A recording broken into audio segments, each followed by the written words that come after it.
रामनगर धारवाड मार्गावरील रामनगर टोल नाक्याजवळ असणाऱ्या गार्ली क्रॉस नजीक वळणावर हुबळी येथून गोव्याच्या दिशेने जाणारी फॅट कंपनीची लिनिया कार क्रमांक KA22P6325 हे वाहन येथील वळणाचा अंदाज न आल्याने रस्त्याच्या विरुद्ध दिशेने जाऊन झाडाला धडकून अपघात झाला।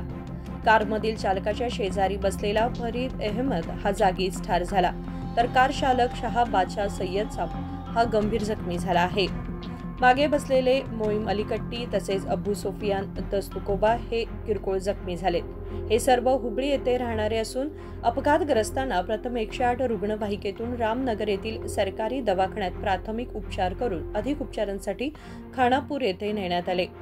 या घटनेची नोंद लोंढा पोलीस स्थानकात झाली आहे। यापूर्वी या वळणावर अनेक अपघात झाले असून अपघातात मृत्यूंची संख्याही मोठ्या प्रमाणात वाढली आहे।